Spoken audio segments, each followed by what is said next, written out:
todos, bienvenidos un día más a mi canal. Hoy vamos a tratar el caso de Assunta Basterra, un caso que me habéis pedido bastante, que yo también tenía muchas ganas de traer al canal, y un caso que está lleno de preguntas a las cuales hoy trataremos de dar respuesta. Este caso, como muchos sabréis, fue un caso bastante mediático, no solo por lo que ocurrió, sino también por todas las lagunas y sombras que había en torno a este caso. Así que antes de comenzar con todos los detalles de este video, como ya sabéis, me gustaría que si no estás suscrito lo hagas ahora para no perderte nada, también que actives la campanita de notificaciones para que YouTube te pueda avisar cada vez que subo un vídeo nuevo, como también sabéis que todas mis redes sociales se encuentran fijados en un comentario aquí abajo, junto con Patreon y PayPal para quien quiera hacer una aportación al canal. Recordar también que hay un grupo de Telegram para todos los suscriptores que quieran unirse, donde hablamos, conversamos y debatimos y también tratamos los temas que traeremos próximamente al canal. Ahora sí, vamos a comenzar con todos los detalles sobre el caso de Assunta Basterra. Assunta Basterra Porto, cuyo nombre original era Fan Jung, había nacido en la ciudad china de Yongzhou. Siendo muy pequeña, fue abandonada por sus padres dejándola en un orfanato. Poco tiempo después, según algunas fuentes, cuando Assunta tenía 9 años, es cuando fue adoptada por un matrimonio español, Alfonso Basterra Camporro, el cual había nacido el 2 de agosto de 1964, natural de Bilbao, y por la abogada Rosario Porto Ortega, la cual había nacido el 11 de julio de 1969 y era natural de Santiago de Compostela. Ella tenía 32 años y Santiago tenía 37. Este matrimonio comenzó cuando Rosario tenía 21 años y Santiago tenía 27. Rosario venía de una familia bastante adinerada. Su padre era un prestigioso abogado que incluso había sido cónsul en Francia y su madre una muy buena profesora de artes. Alfonso, por el contrario, venía de una familia más humilde, de clase trabajadora, y él, que era periodista, tampoco es que ganase mucho dinero. Aún así, los padres de Rosario dieron el visto bueno para que ambos jóvenes comenzaran su relación, pues anteriormente Rosario no había podido estar con el chico que había querido porque este no pertenecía a la misma clase económica de donde venía ella. Se casaron cuando llevaban 6 años de relación y pasado un tiempo querían terminar de formar una familia, a la cual le faltaban unos hijos en el hogar. Debido a unos problemas de salud que tenía Rosario, y no es que fuese estéril, simplemente los profesionales les recomendaron que en el estado de salud que ella estaba y los problemas que tenía, lo más recomendable era que no tuviese hijos. Fue por esto que decidieron adoptar. Lo hicieron en China porque según ellos eran menos papeles los que pedían, era un trámite también más rápido y menos exigentes. Como dato curioso, destacar que Assunta fue la primera niña china adoptada en Santiago de Compostela. Assunta era una niña que no pasaba para nada desapercibida. Inteligente, guapa, estudiosa y muy amable. Ella siempre tenía una sonrisa que regalar a todas las personas que estuviesen a su alrededor. Tenía muy buenos modales y era muy respetuosa. También destacar que tenía muchísimas actividades extraescolares, llegando incluso a estar aprendiendo a la vez 6 idiomas, también practicar ballet y recibir clases de piano y violín. Assunta era una niña que iba un curso adelantada para las niñas de su edad y a pesar de tener 12 años para el momento de los hechos, era una niña, como ya he dicho, muy inteligente, que sabía perfectamente todo lo que pasaba a su alrededor, aunque no se lo contase a nadie. Ella tenía un círculo bastante cercano de amigas íntimas a las que ella les contaba pues sus secretos, lo que hacía, no hacía y lo que pasaba en su día a día. Este dato es bastante importante porque a lo largo de los hechos mostraré, si es posible y YouTube no me lo quita por motivos de copyright, conversaciones que Assunta llegó a tener con sus compañeras de clase donde ella iba más o menos explicando o siendo consciente de lo que estaba empezando a ocurrir. Assunta creció muy apegada a sus abuelos maternos.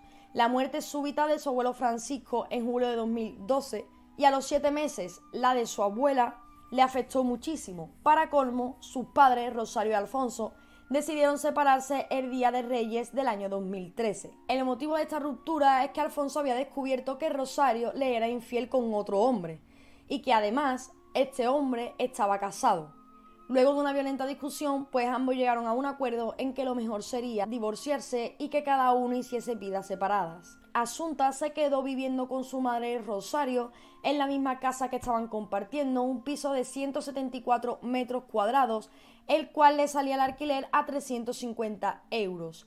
Alfonso, sin embargo, estuvo con su familia, primero estuvo en Burgos y luego se marchó a Bilbao. En el mes de mayo de 2013, Alfonso volvió a Santiago de Compostela con 6.000 euros. Este dinero se lo prestó una tía a Alfonso debido a los problemas económicos que éste tenía. Con este dinero, Alfonso pudo alquilar un apartamento ubicado en la calle República Argentina, que curiosamente estaba simplemente a la vuelta de la esquina de donde vivía Rosario con Asunta.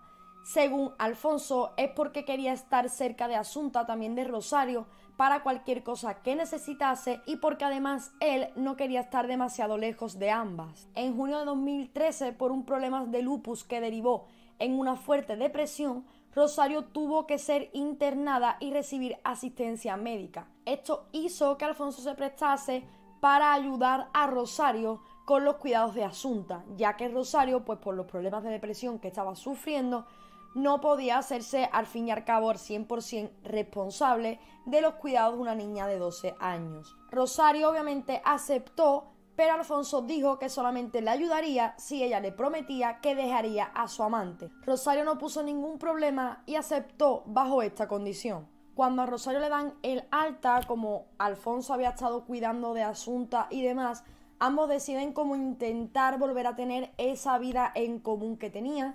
Y aunque no sean pareja, tener una relación también más amistosa delante de Asunta para que la niña pues no sufriese esta separación de los padres y fuese de una forma más llevadera. Es por esto que Alfonso decide cumplir con todo lo prometido. Sigue cuidando de Asunta cuando Rosario ya vuelve a casa, ven películas, prepara la comida y se comporta muy bien con ambas.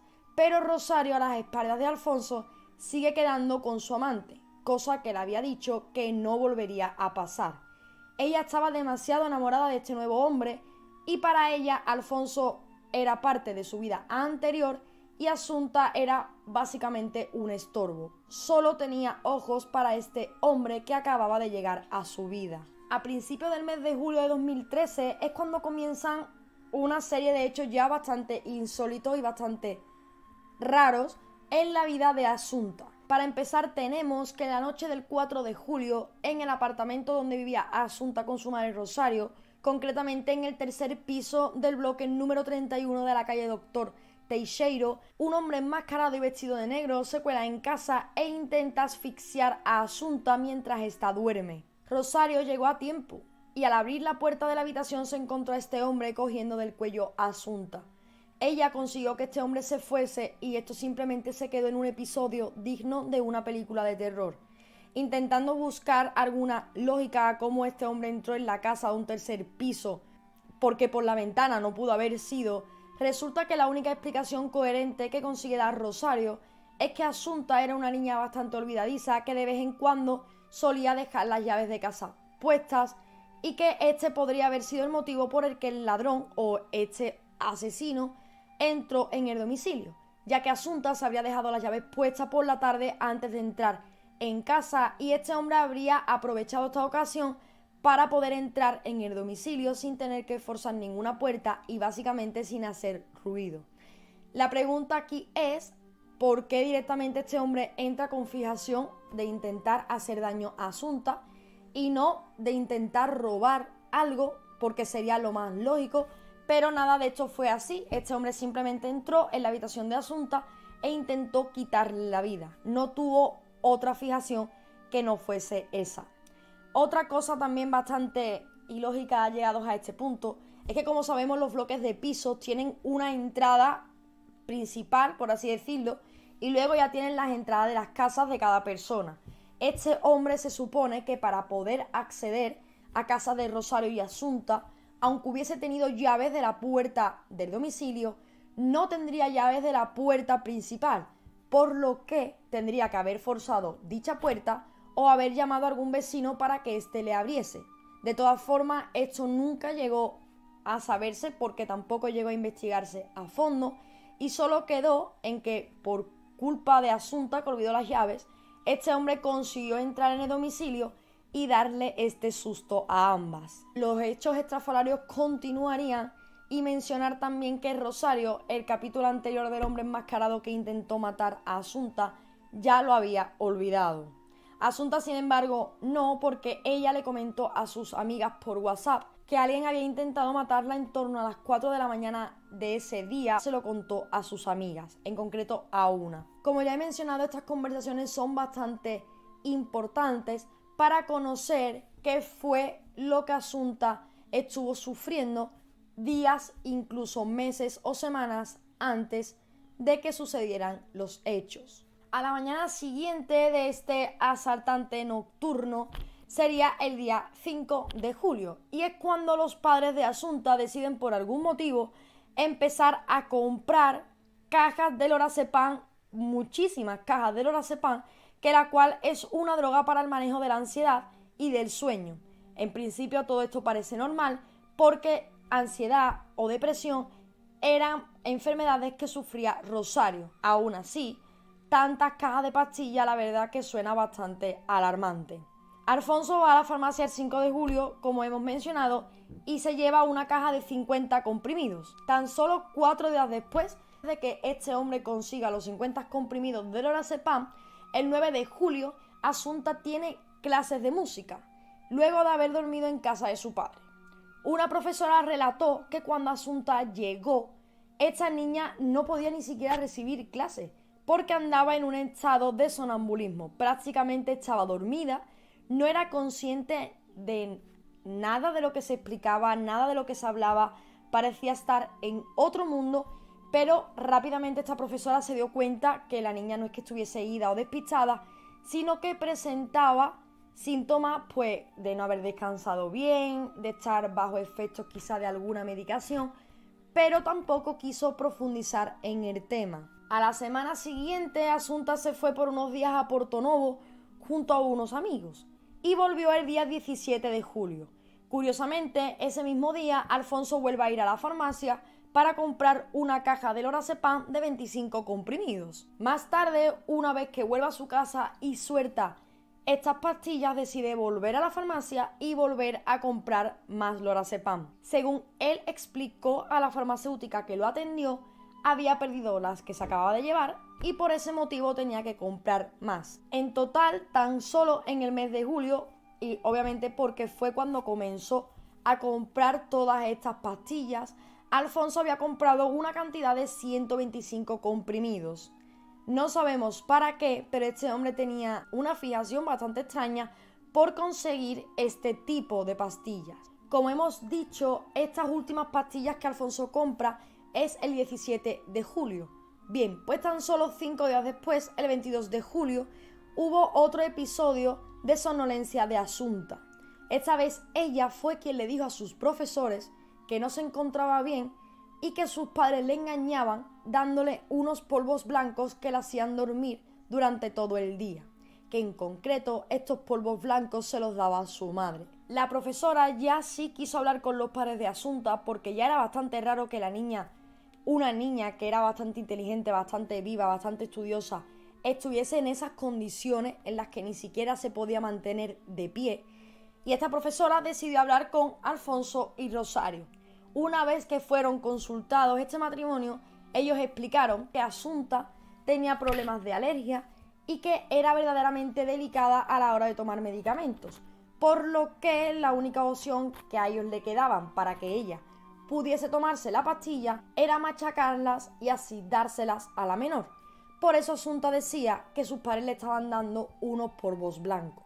Decir aquí, porque si no son cosas que seguramente luego se me olviden, que Asunta no tenía ningún tipo de alergia, no tenía ningún tipo de enfermedad de nada, verdaderamente no tenía por qué estar recibiendo esta medicación, pero los padres ponían como motivo que Asunta tenía una alergia en la que estaba en tratamiento. El siniestro plan que seguramente Alfonso y Rosario habían planeado ya había empezado y se estaba llevando a cabo. Asunta ya estaba en manos de sus victimarios. Sus padres, que era quien la debían de cuidar, era quien posiblemente acabarían quitándole la vida. Tan solo 8 días después del 22 de julio, o sea, ser el 30, Rosario acude a la consulta de su psicólogo Ramiro Touriño para tener pues la típica charla y recibir la terapia que esta mujer estaba recibiendo en esos días. Cuando empiezan a hablar, Rosario le miente y le dice que no está recetada, que no está tomando nada, que no está siendo medicada, por lo que este hombre, sin saber qué era lo que estaba pasando, decide volver a recetarle lorazepam. Y Rosario coge la receta y se marcha. Esta receta de lorazepam no fue usada en todo el mes de agosto hasta que ya llegó el mes de septiembre, que curiosamente es cuando Asunta volvía de las vacaciones. Asunta se marchó el 31 de julio y estaba hasta el 22 de agosto en casa de su madrina en Vilanova de Arousa. Y del 28 de agosto al 10 de septiembre con la señora Carmen Amarel, que la cuidaba desde que había sido adoptada. Apenas volvió a casa, estos episodios de somnolencia volverían a repetirse. La siguiente clase que tenía era ballet, una de las asignaturas favoritas de Asunta, y no pudo ir. Tuvo que ausentarse debido a que ella decía que se encontraba mal y sus padres le escribieron una carta, un justificante, diciendo que Asunta no iría porque se encontraba indispuesta. El día anterior, curiosamente, el 17 de septiembre, Alfonso Basterra había vuelto a la farmacia para conseguir 50 comprimidos de lorazepam. Hasta este punto, en esta fecha, Alfonso y Rosario ya tenían un verdadero arsenal químico de lorazepam y no se entendía para qué este matrimonio necesitaba tantas pastillas del mismo medicamento cuando ni siquiera habían gastado todavía las que tenían guardadas. El viernes 20 de septiembre, tan solo 3 días después de que Alfonso comprase estas 50 pastillas de lorazepam, Asunta se queda sola en la casa de Rosario.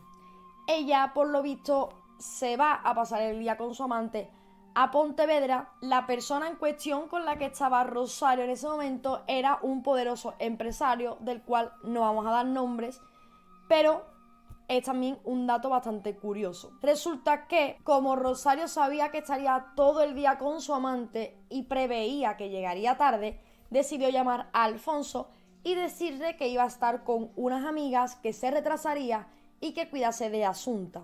Alfonso aceptó, cogió sus cosas, abandonó su domicilio y se dirigió a casa de Asunta. Para el día de los hechos, pues tenemos que situarnos solamente a un día después de esto, es decir, el día 21 de septiembre del año 2013, cuando Rosario Porto denuncia la desaparición de Asunta. ¿Por qué denuncia la desaparición de Asunta? Vamos a ponernos un poco en qué fue lo que pasó durante esa tarde. Ese mismo día, en un intervalo de entre las 7 de la tarde y las 8, Asunta se encuentra en su dormitorio haciendo los deberes.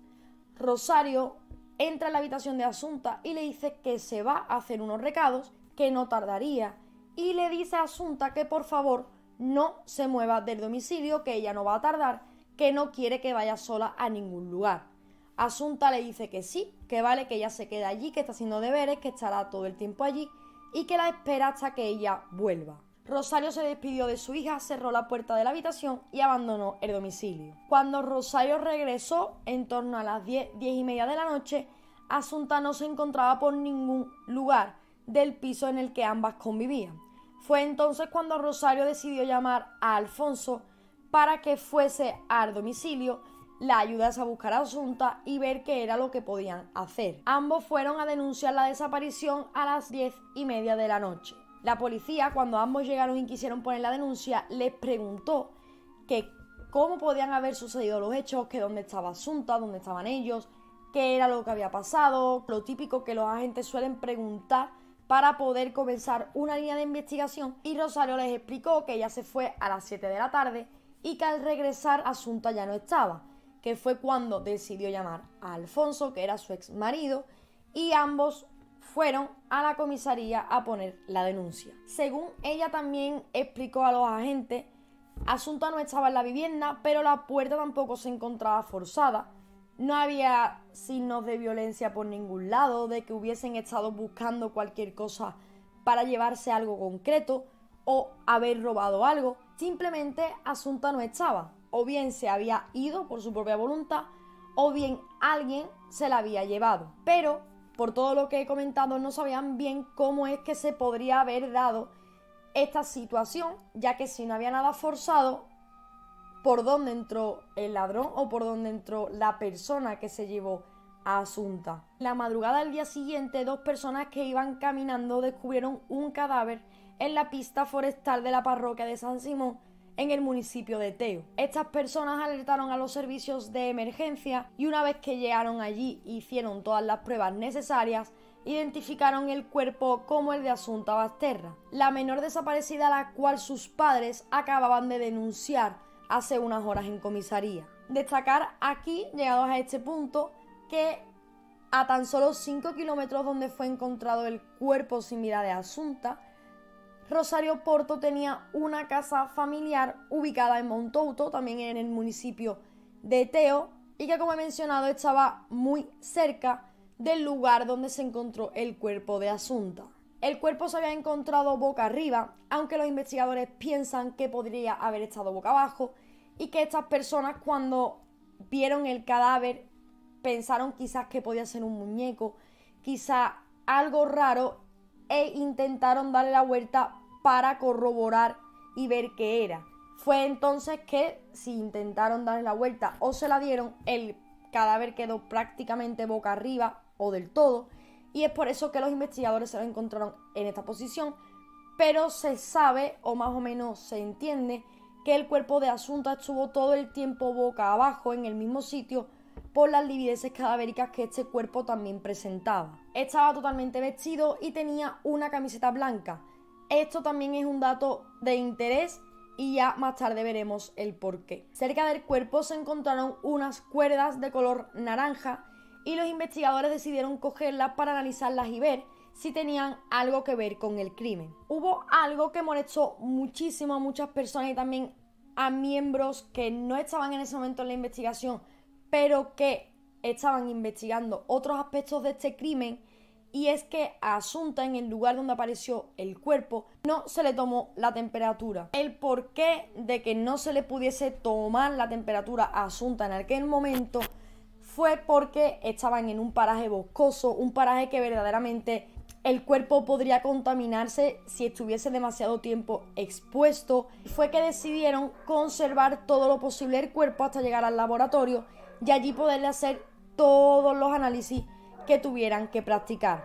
Al cuerpo se le pusieron bolsas tanto en manos como en pies y en cabeza para que estas partes no pudieran contaminarse de ninguna forma, y luego se metió en las bolsas para ser transportado.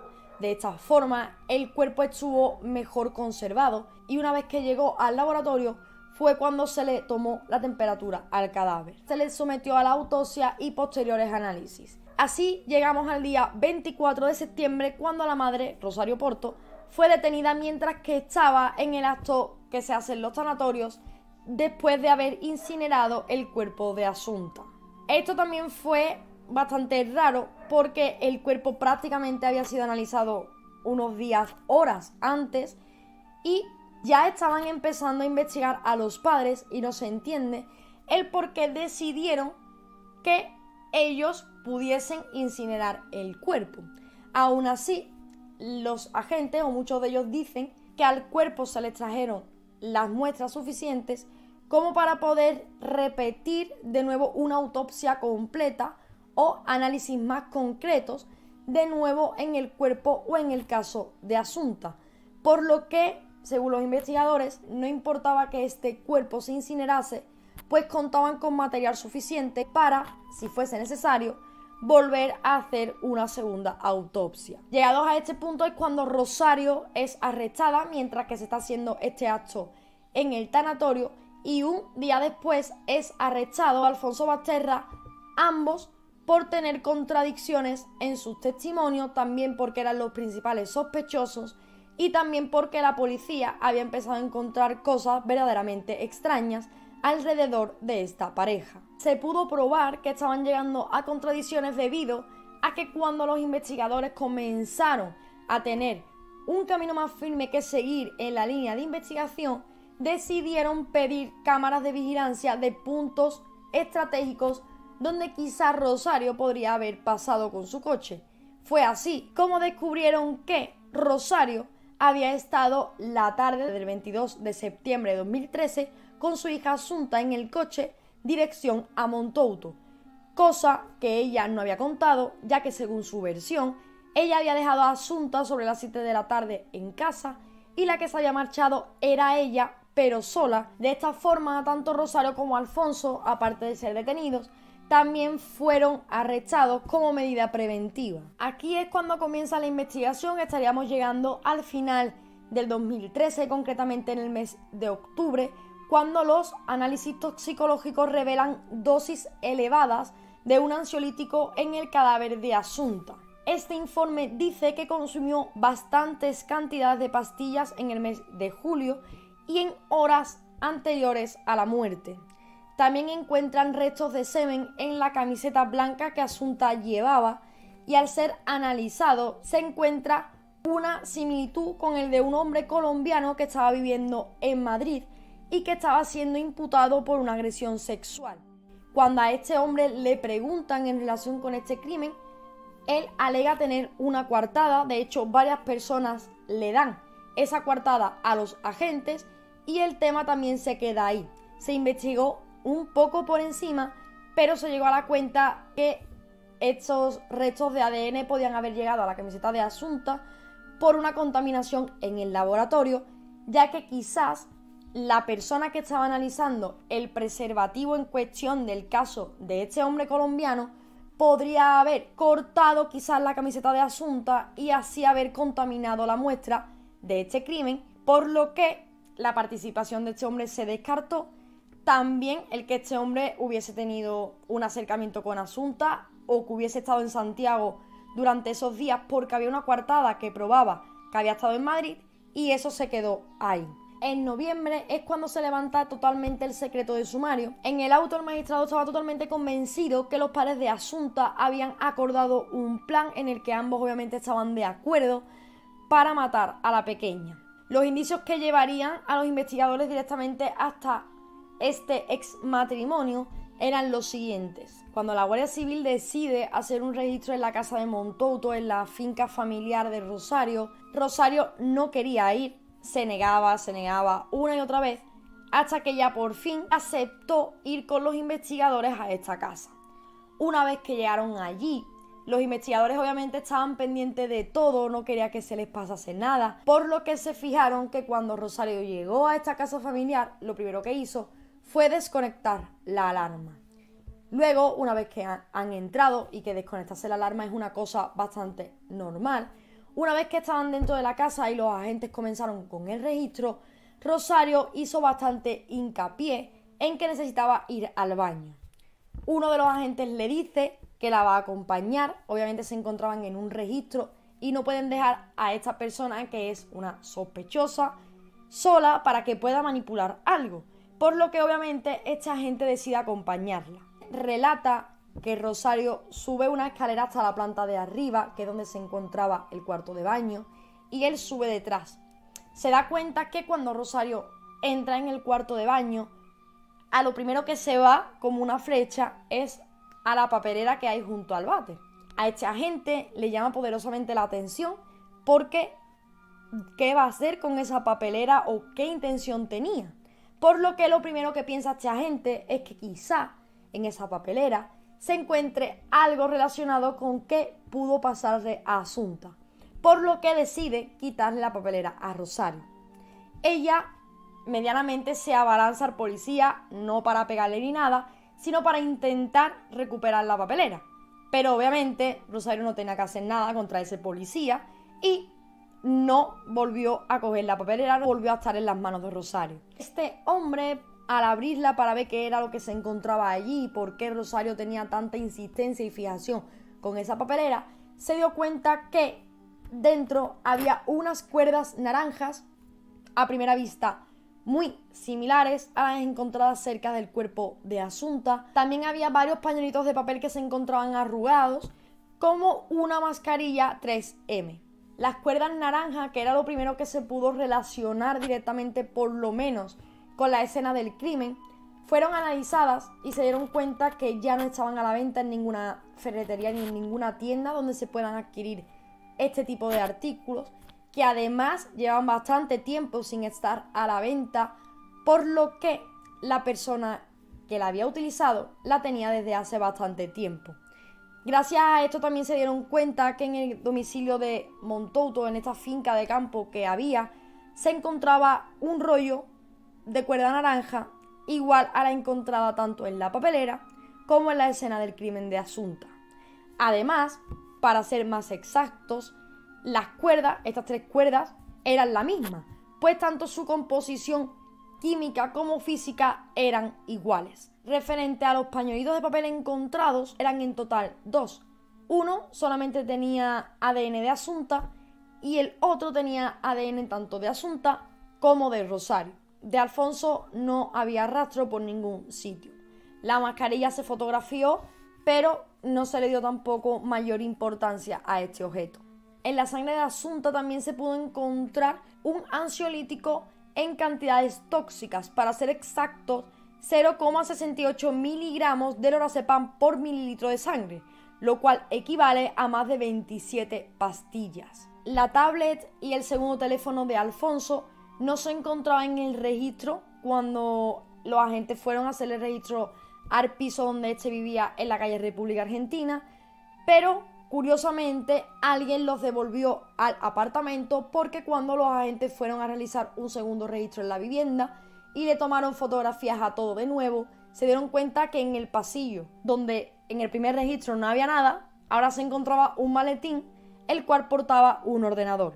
Dato también bastante raro y que hacía que tanto Alfonso como Rosario cada vez se fuesen poniendo más a ellos mismos como sospechosos en esta investigación. Se supo también que tanto la tablet o el ordenador de Alfonso se manipuló porque cuando los agentes lo cogieron en el segundo registro, que es cuando apareció, y decidieron llevárselo para analizarlo, se dieron cuenta que el portátil había sido manipulado y del cual se había borrado una cantidad importante de archivos que este tenía. También servían para señalar a este ex matrimonio como los presuntos asesinos de Asunta.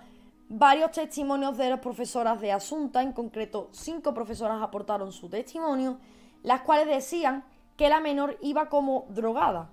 2 de estas profesoras reconocen que Asunta les había hablado de los polvos blancos que ella tomaba para dormir durante días, y también cuentan que Asunta les relató que llevaba 2 días durmiendo seguidos y que esos polvos blancos también le hacían olvidarse de las cosas. Estuviste con alergia, ¿no? Y ella me dijo, no, yo no tengo alergia, yo no sé lo que me están dando, que nadie me quiere decir la verdad. Me dieron unos polvos que sabían fatal, que llevo durmiendo no sé cuántas horas. Unos polvos, me dieron unos polvos blancos. ¿Pero quién te los dio? Mamá. Algo también raro para los investigadores es que Rosario tenía un coche de gama alta, un coche con todos los accesorios.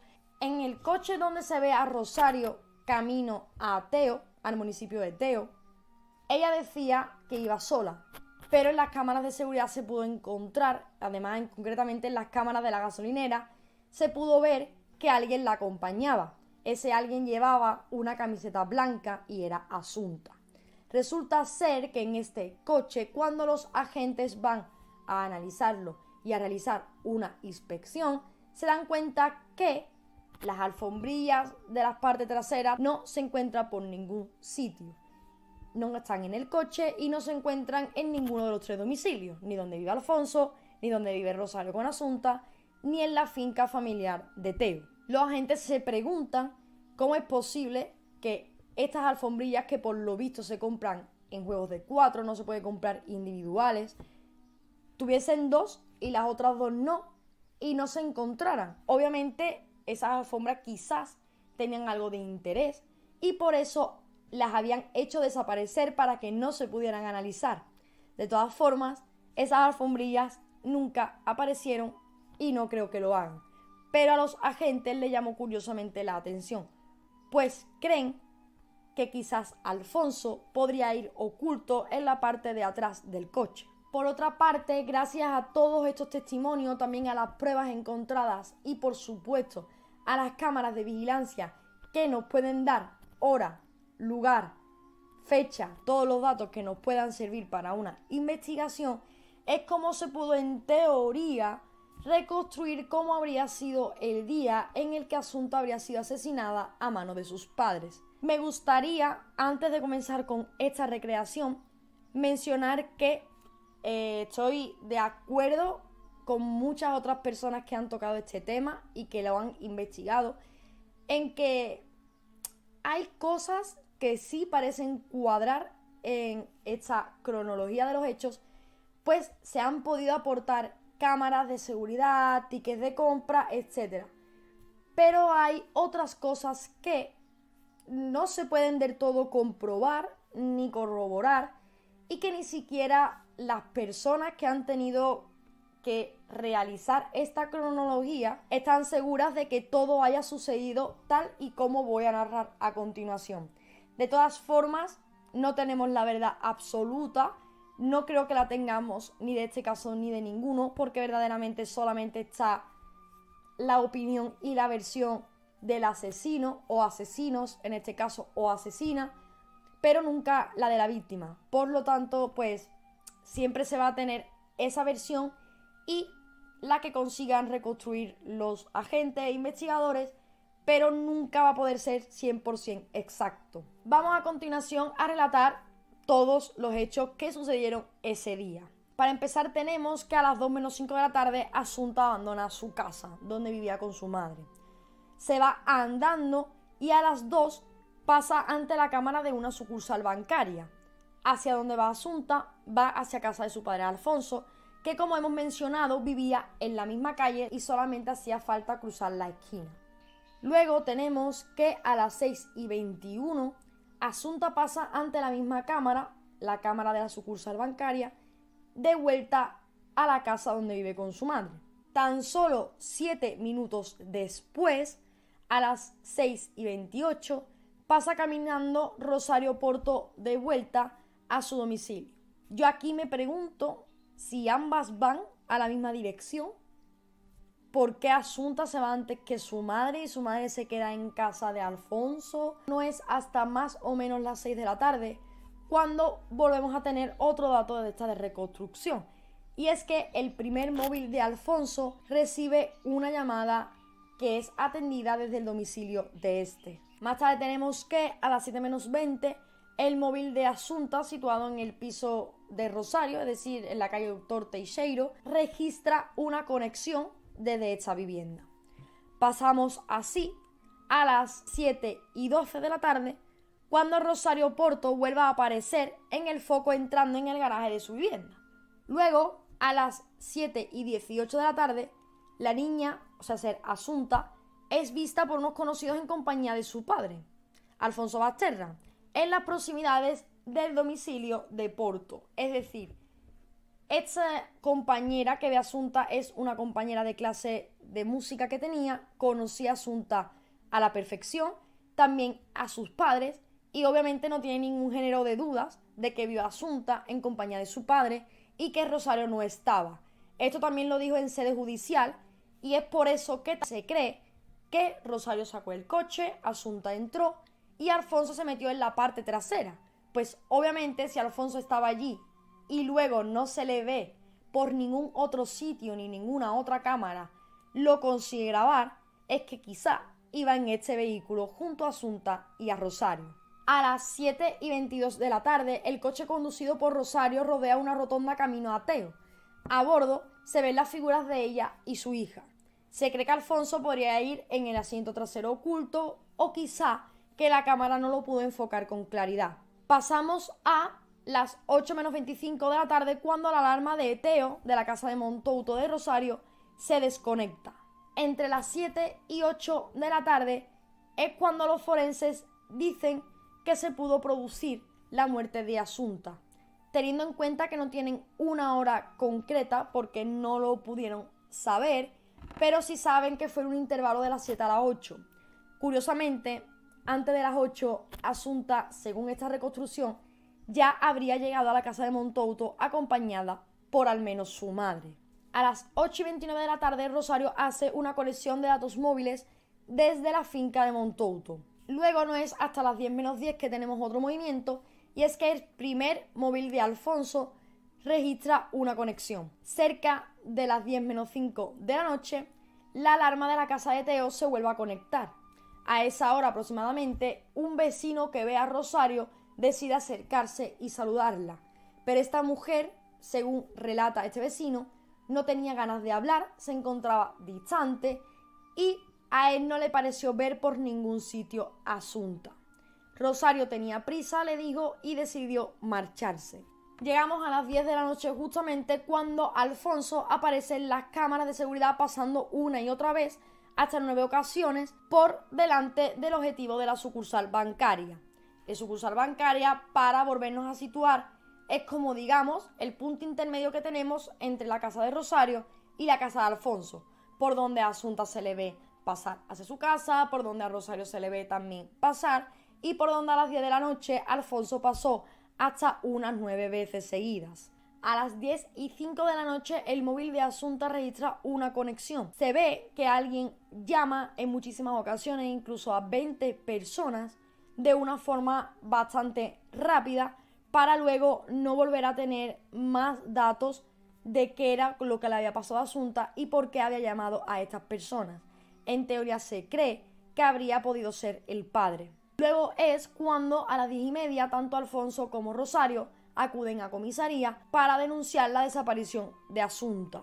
A la 1:20 de la mañana aproximadamente, un vecino pasa cerca del lugar donde se encontraría más tarde el cuerpo de Asunta y no ve nada. Este hombre cuenta que estaba caminando, que pasó 2 o 3 veces por allí y que no vio nada, que verdaderamente se hubiera visto algo donde supuestamente apareció el cuerpo porque estaba bastante cerca de este sendero. Dice este hombre que seguramente lo habría visto, pero en ese momento nadie reportó nada y nadie llamó a nada, posiblemente porque el cuerpo no se encontraba allí. Luego, a la 1:30 de la mañana aproximadamente, es cuando la pareja de jóvenes que está andando cerca a esta parroquia localiza el cuerpo y llaman a los servicios de emergencia. A la 1:20 es cuando la Guardia Civil recibe el aviso de estas personas que han encontrado un cuerpo, siendo de esta forma cuando a las 7 de la mañana ya proceden con el levantamiento del cadáver.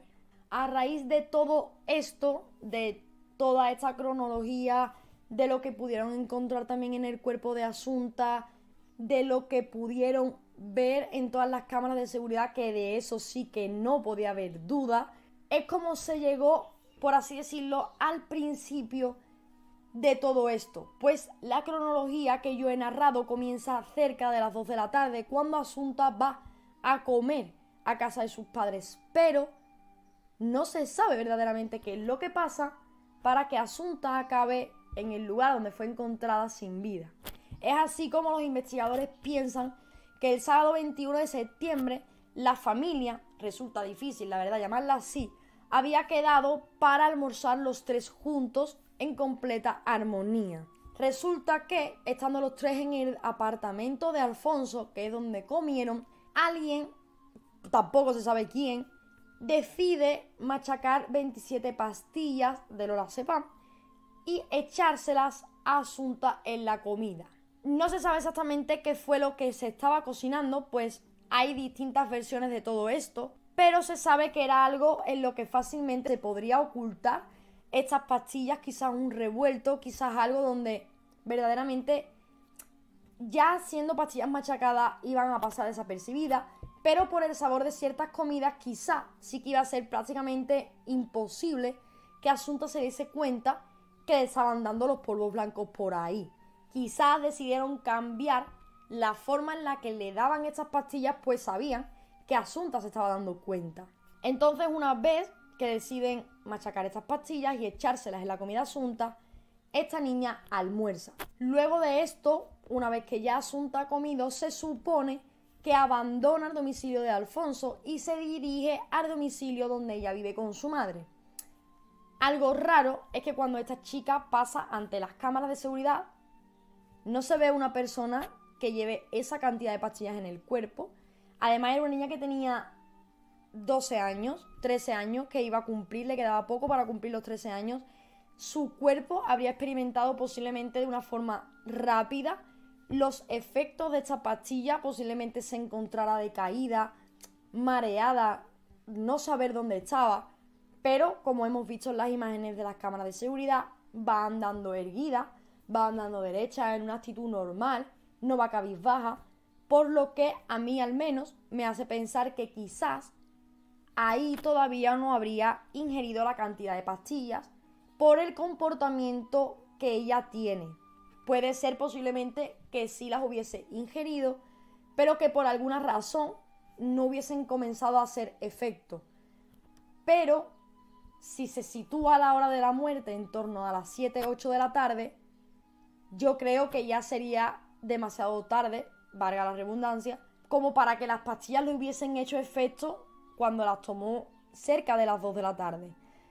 Por eso digo que verdaderamente hay muchas lagunas en torno a esto, porque se piensa que los padres la envenenaron antes de que ella volviera al domicilio de Rosario y que allí ya los tres salieron hasta la casa de Montouto, donde allí posiblemente Rosario la asfixió con estos pañuelitos de papel o con algún cojín o con algo blando y luego abandonaron el cuerpo donde fue encontrado. Hay más incógnitas en todo esto y es que Rosario al parecer tiene una coartada para toda esa noche, desde que sale de comisaría hasta por la mañana que ya la llaman para decirle que Asunta ha aparecido. Ella parece ser que tiene una coartada sólida, por lo que no podía haber sido ella quien llevase el cuerpo al sitio donde se encontró. No se sabe tampoco si fue Alfonso. Alfonso lo quitan de este plano. Es en todo momento quien acusan a Rosario de haber transportado el cuerpo, pero si tiene una coartada, lo más lógico sería que lo hubiese hecho Alfonso. Aún así, sí que es cierto que la fiscalía, por decirlo de alguna forma, le echamos un 50% de culpas a cada uno. A Alfonso básicamente por haber comprado todos los medicamentos, que los estaba comprando con un fin, y a Rosario en teoría la colocan como la persona que le suministraba estas pastillas a Asunta y que también posiblemente le hubiese quitado la vida con los pañuelos de papel asfixiándola, porque según varios forenses esa cantidad de pastillas no la podría haber matado, sí la podría haber dejado inconsciente, la podría haber dejado en un estado de somnolencia, en un estado que no supiese ni siquiera dónde o con quién estaba, pero según algunos expertos no habría muerto por estas dosis de pastillas, sino por una asfixia provocada por una tercera persona. El 19 de noviembre de 2013 se levantó el secreto total de sumario ya con todo lo que se había hablado y trascendió un escrito en el que constaba la convicción de los investigadores, donde decía que los padres de Asunta tenían un perverso plan acordado para matarla. Él iba a ser el encargado de drogarla para aturdirla y Rosario se ocuparía de asfixiarla. También mencionar que a lo largo de la investigación se pudo encontrar en los diversos perfiles que Alfonso tenía en las redes sociales, en concreto en el de Facebook, que este hombre, para tener la edad que tenía, era una persona adulta, tenía amistad con bastantes chicas jóvenes que curiosamente eran de origen asiático y que, no lo digo yo, lo dijeron los expertos, tienen caras bastante angelicales, tienen fotos con posturas bastante sugerentes y vieron también raro que Alfonso, con la edad que tenía, tuviese estas amistades en Facebook y que además, gracias a este detalle, por así decirlo, pudieron encontrar también algo más de relación con lo que podría haber pasado, pero sin que se llegue a saber por completo cuál era el móvil del crimen. Se supone también una de las hipótesis que se estuvo barajando y que muchas personas aún tienen como una hipótesis posible, es que Alfonso tuviese comportamientos bastante indebidos con Asunta. Indebidos me refiero a abusos del tipo que ya nos estamos imaginando. Sí que es cierto que Asunta no había sufrido ninguna agresión sexual. El día en el que se encontró su cuerpo, la niña sí que es cierto que nunca había mantenido ninguna relación, pero hay una pregunta, por ejemplo, del juez en el que le pregunta a Rosario por qué había ADN de Alfonso en las bragas que Asunta llevaba el día en el que se encontró el cuerpo. Rosario dice que es que Asunta solía cambiarse delante de su padre, que Asunta solía desnudarse delante de su padre o que Alfonso solía desnudarla para cambiarla. Y bueno, a mi opinión, desde luego, un hombre en este caso, de la edad que tiene, teniendo esas amistades en Facebook, teniendo contacto además con amigas menores de Asunta de unas formas bastante extrañas, pero puede ser que Asunta tuviese esta confianza con su padre, no tuviese ningún tipo de problema y se cambiase delante de él. De todas formas, para mí sigue siendo un dato bastante curioso y más que nada por la relación que este hombre tenía con estas muchachas jóvenes asiáticas. Mencionar también que se pudo encontrar pornografía de este hombre de chicas asiáticas, sumándole que también se pudo encontrar fotografías de Asunta con ropa y en poses bastante sugerentes para una niña de su edad. Es decir, quiero mencionar con esto que parece que la foto alguien le ha dicho ponte de esta forma porque es una posición verdaderamente forzada para una foto y porque aparte si tú le quieres tomar una foto a tu hija se la haces sonriendo, se la hace jugando, se la haces, no sé, para tener un recuerdo bonito o una foto bonita. Sin embargo, las fotos que había de Asunta, como por ejemplo es la que voy a enseñar a continuación, y yo creo que no es una foto de lo más apropiada para una niña de la edad de Asunta. Mencionar que el vestuario que lleva en esta foto es de cabaret porque había tenido esa misma tarde una función de ballet, creo, y tenían que ir vestidos así. Y por lo visto, pues no le tomaron fotos mientras que hacía la actuación, sino que decidieron hacérsela de esta forma.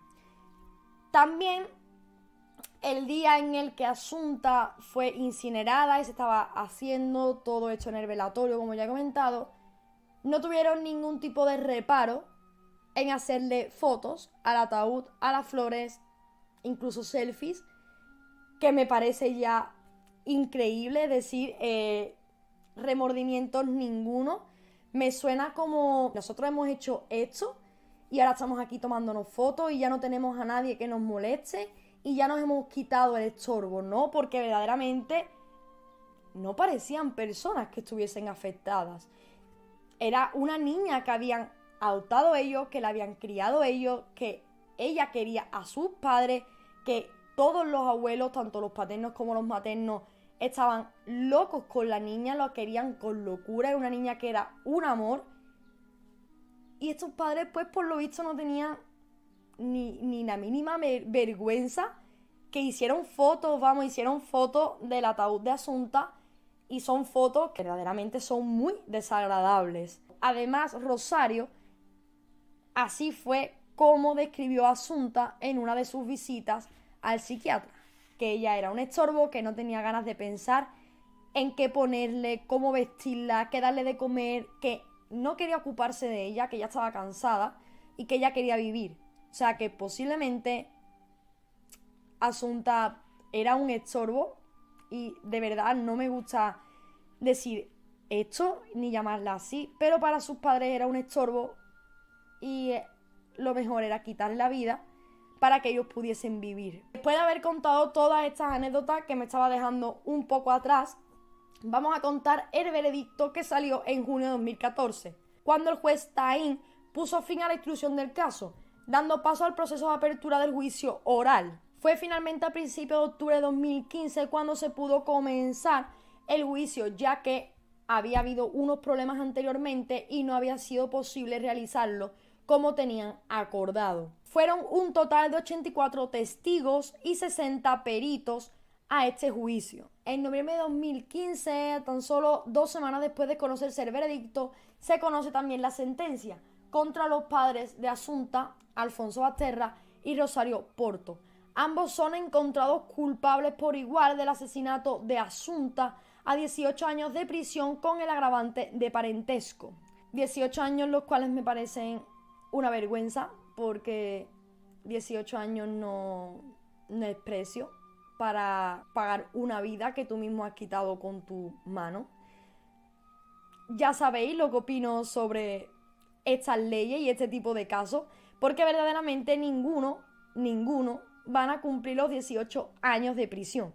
Para empezar, porque el 18 de noviembre de 2020 apareció en su celda sin vida Rosario Porto, la cual parece que se había suicidado colgándose en su celda con unas sábanas, por lo que obviamente pues no va a pagar 18 años de prisión. Y bueno, hay relatos de muchas presas que dicen que era una presa que lo tenía todo, era una presa que trabajaba incluso en la cárcel, que tenía acceso a cosas que no tenían las demás presas, y que además estuvo ejerciendo su trabajo, es decir, estuvo siendo abogada de otras presas dentro de prisión. O sea que verdaderamente no sé qué tipo de cárcel es donde ha estado esta mujer, porque así no se puede pagar una condena.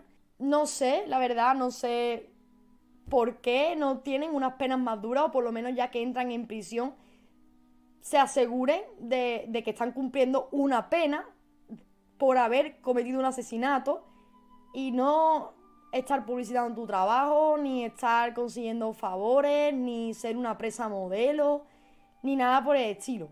Ninguno de los dos verdaderamente se culpó del crimen, no dijeron nada, no se autoculpó ninguno, ni el uno con el otro, nada. Todo lo que dijo la Guardia Civil, ellos a todo que sí, y ya está. Yo aquí también tengo que decir, bajo mi opinión, y sé que esto puede variar en muchísimas ocasiones, y es que si tú eres inocente, peleas por tu inocencia.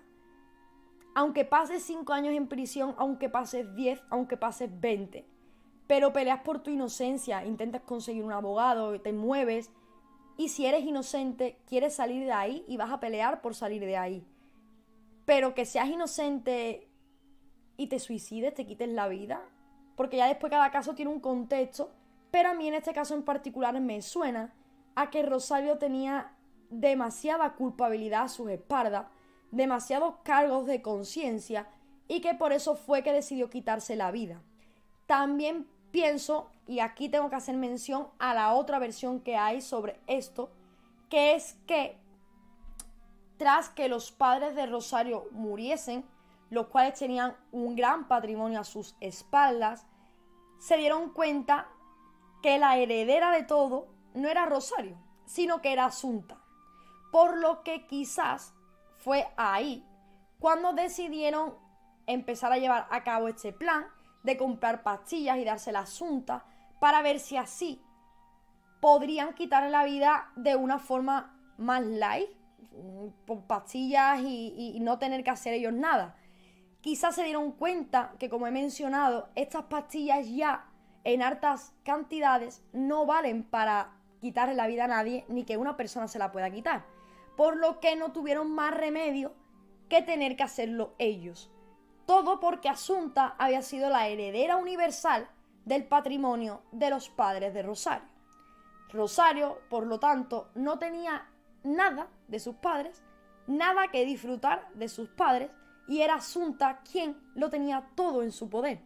Por lo que puede ser que Rosario, ante este sentimiento de frustración, de querer más dinero y no poder, porque también estaban pasando una situación económica más complicada, pues quizá decidieron llevar a cabo este plan para que Rosario se quedase con todas las pertenencias de sus padres y poder seguir teniendo este nivel y esta calidad de vida que ella por lo menos tenía y que Alfonso también quería tener. Cuando tanto Rosario como Alfonso fueron detenidos y fueron metidos en prisión preventiva, lo que hicieron fue que pusieron a cada uno en un calabozo. No estaban separados, estaban uno enfrente del otro, y pusieron micrófonos. Las conversaciones se pudieron grabar y no las voy a contar yo, sino que simplemente las vais a escuchar vosotros para poder juzgar por vosotros mismos. Lo digo por La eso. imaginación calenturienta nos va a generar muchos problemas. ¿Cómo? Tu imaginación calenturienta que nos va a generar muchos problemas. Bueno, por eso. muchos. Silencio. Y que yo ahogase todo cuanto insecto había con un cojín no quiere decir que vaya ahogando a la gente con cojines. Pues claro que no, mi vida. Pues claro que no. Pero fíjate la que has montado. Claro. Pero como no tiene otra cosa, dicen sospechosos, los padres. Ya, pero yo fui tan tonta que todas las cosas que tú me mandabas para que el día que entrases en razón, hacerte ver el daño que me hacías, Ya. innecesariamente, Alfonso. Ya lo sé. Bueno, ya está. Y te repito que yo maté arañas a cojinazos y que hiciese muchas risas con que las ahogaba, Claro. no significa y que luego tú lo hicieses también, no significa que vayamos. Ya lo sé. Ya lo sé. Bueno, ahora tranquilicémonos y dejemos que actúen y que trabajen. Pero me entiendes, ¿sabes? Ahora todas esas cosas pueden, yo que sé, dar lugar a pensar, ¿sabe Dios qué? Claro, no, pero no pasa nada, no hay nada. Y lo otro, Alfonso, lo otro. No hay nada. Siento haberte hecho tanto daño. No pasa nada. El pasado pasado está, nena. Se pudo encontrar en el registro de la casa de Rosario donde Asunta vivía que Asunta, a pesar de ser una niña de 12 años, tenía un blog o unos escritos de su puño y letra donde tenía crímenes e historias así un poco pues de crónica negra de sucesos, y hubo uno que llamó poderosamente la atención de los investigadores, y es que ella en este relato cuenta que unas personas matan a unos hombres que son buenos con unos cojines, y piensan los investigadores que quizá podría haber estado hablando de cómo perdieron la vida sus abuelos o quién fue que lo hizo. No sería la primera vez que los investigadores piensan que Asunta tenía escritos donde explicaba estas cosas, pues se pudo encontrar un poema que describía también a su madre y decía que era bajita pero que era muy gritona, que era muy mala, que no se comportaba bien con ella, cosas así como que ella necesitaba mostrar y postrar su frustración de alguna forma, ya que con sus padres no podía. Incluso a sus amigas le llegó a contar que sus padres eran muy buenos, pero con sus amigas, que con ella no, que a ella la trataban mal y que nunca le dejaban hacer nada, siempre la estaban castigando, riñendo o acusando de algo. También le comentó a sus amigas que no estaba bien, que sus padres le estaban dando algo que no le estaba sentando del todo bien y que por eso al día siguiente no podría ir a la escuela. Como dato extra y para que podamos saber un poco más cómo era Asunta de inteligente, de estudiosa y de lista, es que se pudo encontrar un libro de Nietzsche, recordemos que Asunta tenía tan solo 12 años, donde esta niña tenía escritos de su puño y letra, donde ella había ido escribiendo cosas que a ella le habrían venido a la cabeza, apuntes, como otros detalles que había, y lo más espectacular de todo es que este libro venía en alemán. Sin más, ya hemos acabado con todos los detalles de este caso. Un caso largo, es un crimen que, al menos, aunque haya muchas preguntas resueltas, hay otras que no lo están, y eso hace quizá que piense, o que muchas personas pensemos, que el crimen no se encuentra del todo resuelto como debería, pero de todas formas sí que es cierto que a mí no me cabe la menor duda que fueron sus propios padres, por desgracia, los que hicieron esto, los que quizá el móvil era que la niña ya estorbaba, posiblemente porque Rosario tenía un amante y no quería encargarse de ella, y Alfonso tenía que estar cuidando de una niña que tampoco era suya, mientras que Rosario se iba con su amante y posiblemente sería un estorbo. La verdad que, vuelvo a lo mismo, si Rosario se ha quitado la vida, bajo mi opinión, es que muy inocente no será. Ha habido inocentes en la cárcel que han peleado y han conseguido salir porque verdaderamente eran inocentes y no han parado de luchar. Y esta mujer, con los permisos y con todo lo que hacía en la cárcel, se va a quitar la vida así como así. La verdad que no lo entiendo. Esperemos que Alfonso, que es el único que nos puede explicar más o menos qué fue lo que pasó aquí, algún día hable y cuente, porque como ya he dicho, la cronología, el cómo pudieron suceder los hechos, todo ha salido de la policía y de los investigadores, de las cámaras de seguridad, testigos, pero en ningún momento porque ellos hayan aportado nada. Ellos lo que fueron aportando era todo incierto, porque ellos lo querían hacer pasar todo como una desaparición, por lo que cuando les pillaron la mentira, ellos decidieron decir a todo que sí, y así pues tampoco habría más contradicciones, ni habría más problemas, ni había nada. Yo no sé qué pensaréis vosotros, como sabéis, me gusta muchísimo conocer vuestra opinión. Ya sabéis que cualquier otro caso, sugerencia, cualquier cosita me la podéis dejar aquí abajo en los comentarios, que me encanta leeros y responderos, aunque a veces tarde mucho en hacerlo. Espero que este caso os haya gustado, todos los datos que aquí se han comentado. Si hay algún dato erróneo o que se haya modificado con el largo del tiempo, me gustaría que me lo dejaras aquí para yo, si es posible, poder actualizarlo, o si es un dato erróneo, poder rectificarlo. Como ya sabéis, suscríbete si no estás suscrito, activa la campanita, mis redes sociales abajo junto a Patreon y PayPal para quien quiera hacer una aportación al canal. Y sin más, amigos, me despido. Muchísimas gracias por haber estado un día más conmigo. Gracias también por el crecimiento del canal. Si te quieres unir a un grupo de Telegram, también lo tienes aquí abajo. Y nos vemos en el próximo vídeo.